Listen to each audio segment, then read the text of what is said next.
नमस्कार। आध्यात्मिक पुस्तकों को पढ़ लेने से या फिर उसमें लिखे गए सूत्रों के अर्थों को समझ लेने से हमारी अंतरिम जागृति या फिर हमारा कल्याण नहीं होता है। क्योंकि अगर आप किसी भी आध्यात्मिक पुस्तक में लिखे गए लेखों के अर्थों को समझ रहे हैं तो इसमें तो आप बुद्धि में ही हैं, क्योंकि बुद्धि ही अर्थों को समझने का काम करती है। मतलब आपका जो ज्ञान है वो सिर्फ बौद्धिक स्तर पर ही है। और अगर आप आत्म जागृति करना चाहते हैं तो फिर वो जो ज्ञान है जिसका अर्थ आपकी बुद्धि द्वारा आपको समझाया गया है वो आपके आचरण में उतरना भी चाहिए। और आचरण में उतरने के बाद ही आत्मिक कल्याण की या फिर अंतरिम जागृति की शुरुआत होती है। और किसी भी ज्ञान को अगर आप अपने आचरण में उतारना चाहते हैं तो फिर आपको उस पर्टिकुलर विषय के बारे में या फिर उन वचनों के बारे में जो भी आध्यात्मिक पुस्तकों में लिखे हुए होते हैं उनका चिंतन करना पड़ता है, मंथन करना पड़ता है, जब तक कि वो आपकी आत्मा में लय ना हो जाए या फिर जब तक कि वो आपके आचरण में ना उतर जाएं। तो गहन चिंतन और मंथन करना सबसे ज़्यादा ज़रूरी होता है। किसी भी आध्यात्मिक पुस्तक में लिखे गए बड़े बड़े वचनों को समझ लेने से कुछ भी नहीं होता है। हाँ, ज्ञान आपको हो जाएगा कि इस किताब में इतने पैराग्राफ में ये सब लिखा हुआ है, लेकिन जब तक वो आपके आचरण में उतरेगा नहीं, जब तक वो ज्ञान बोध में कन्वर्ट नहीं होगा। और ज्ञान को बोध में बदलने का भी यही तरीका होता है। जो भी प्रवचन या फिर जो भी वचन आध्यात्मिक पुस्तकों में लिखे गए होते हैं उनके विषय में हमको गहन चिंतन मंथन करना होता है, जब तक कि वो हमारे आचरण में ना उतर जाएं, जब तक कि वो हमारे खुद के जैसे ना हो जाएं। और अगर हम खाली उनके अर्थों को समझने तक ही रहते हैं फिर तो हम बुद्धि में ही रहना चाहते हैं या फिर हम इस संसार में ही रहना चाहते हैं और ज्ञान इकट्ठा करना चाहते हैं। ज्ञान इकट्ठा करने का काम बौद्धिक बल करता है। बुद्धि आपको आत्मा की ओर नहीं बढ़ने देती है। मतलब वहीं पर संतुष्ट करके बुद्धि किसी अगले लक्ष्य की तरफ बढ़ जाती है, लेकिन आपको उस पर्टिकुलर सूत्र के बारे में या फिर उन वचनों के बारे में जो कि आध्यात्मिक पुस्तकों में लिखे गए होते हैं गहन चिंतन मनन करना होता है, जब तक कि वो आपके भीतर उतर ना जाए। यही एकमात्र तरीका होता है। मतलब एक साधक को या फिर एक शिष्य को इन सब की प्रैक्टिस करनी होती है और धीरे धीरे ही वो फिर उस लय में आ जाते हैं। मतलब चिंतन मंथन करने से ही आप आत्मा के तल पर पहुंचते हैं। और खाली अर्थ समझ लेने से आपका अंतकरण फुल होता है। मतलब मन बुद्धि चित्त अहंकार स्ट्रीम करता है। इससे ज़्यादा कुछ भी नहीं होता है अर्थ समझ लेने से। मतलब ये जो मैं है, मैं कौन हूँ वाली हमारी जो ये यात्रा है, इसमें जब तक मैं कौन हूँ की यात्रा जो कर रहा है, जो कि वास्तविक मालिक नहीं है, जो हमारा आत्म स्वरूप नहीं है, जब तक वो मिटेगा नहीं तब तक हम आगे नहीं बढ़ते हैं। क्योंकि शुरुआत में मैं कौन हूँ की यात्रा हमारा ही अंतकरण कर रहा होता है, मतलब हमारा अहंकार कर रहा होता है। तो ये यात्रा करने वाले का मिटना बहुत ज़्यादा ज़रूरी होता है। यात्रा करने वाले का मिटना ज़रूरी होता है से मेरा मतलब है कि जो ये मन बुद्धि चित्त अहंकार होते हैं ये स्ट्रीम करना बंद करने चाहिए। या फिर जागरूक होना होगा आपको इस संसार में सर्वाइव करने के दौरान। भले ही मैं कोई आध्यात्मिक पुस्तक का अध्ययन ही क्यों ना कर रहा हूँ, इन सबसे मन बुद्धि चित्त अहंकार मेरे स्ट्रीम कर रहे हैं क्या, उनका विकास हो रहा है क्या।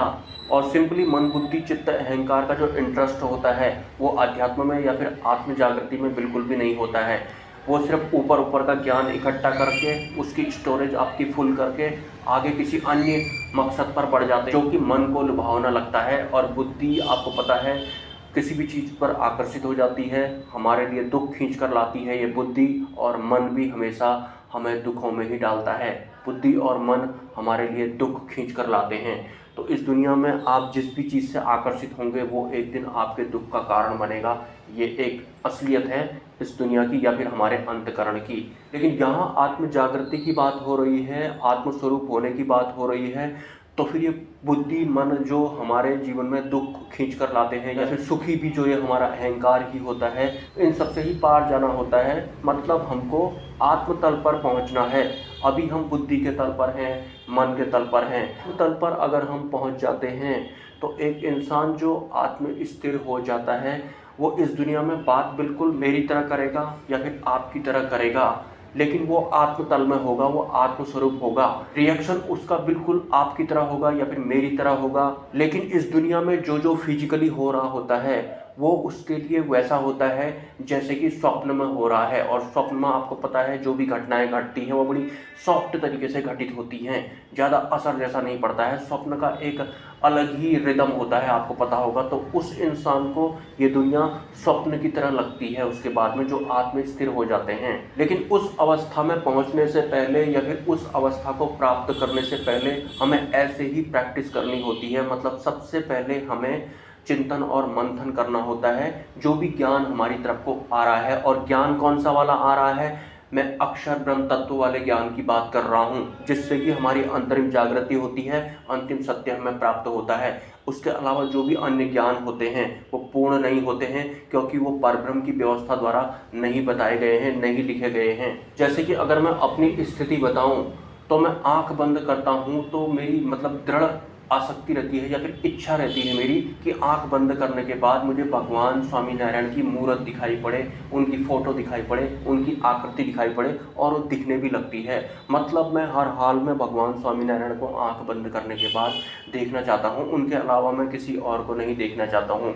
और भगवान स्वामीनारायण में मेरे गुरु भी शामिल हैं या फिर महंत स्वामी जी भी शामिल हैं, लेकिन मैं इनके अलावा किसी अन्य को देखना नहीं चाहता हूँ। और आज से 1.5 साल पहले क्या हुआ करता था, मैं आंख बंद करने के बाद इस पूरे संसार को देखना चाहता था, मैं उस लोक की यात्रा करना चाहता था, मैं उस अनंत लोक की यात्रा करना चाहता था। लेकिन आज ऐसा नहीं है, किसी अन्य दृश्य में मेरा कोई इंटरेस्ट नहीं होता है।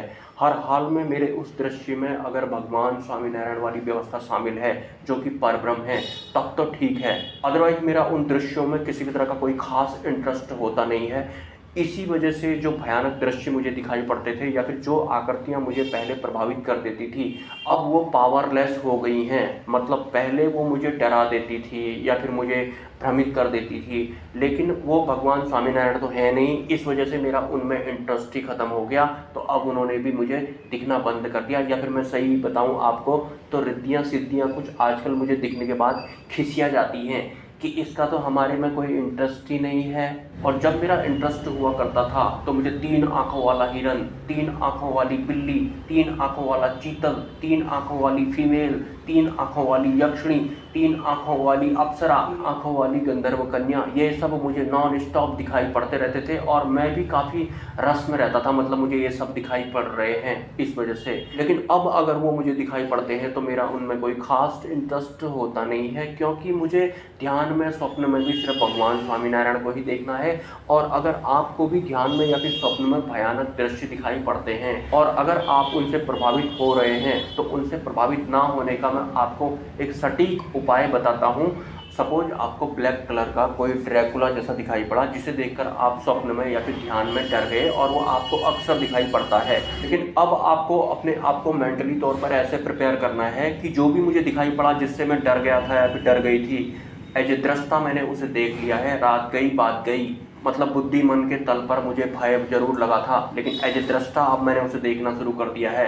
मतलब आपका ग्रेड ऊपर हो गया है, आप डायरेक्ट दृष्टा बनकर उस स्वप्न को देख रहे हैं कि मैं डरा हूँ, मुझे एक काला कलूठा आकृति में कुछ दिखाई पड़ता था जो कि मुझे डराया करता था। टोटल मिलाकर के आप प्रभावित हो जाते थे, लेकिन उस पूरे प्रभावित होने वाले दृश्य को ही आपने दृष्टा बन के देख लिया। इससे ज़्यादा कुछ भी नहीं होता है। धीरे धीरे आप उस पायदान से आगे निकल जाएंगे, यही तरीका होता है। अगर इस ज्ञान से आपकी कोई उन्नति हो रही है तो आप मेरे नंबर पर या फिर मेरे QR कोड पर अपनी तरफ से स्वेच्छा से कुछ राशि का योगदान कर सकते हैं। मिलते हैं किसी नेक्स्ट वीडियो में। नमस्कार।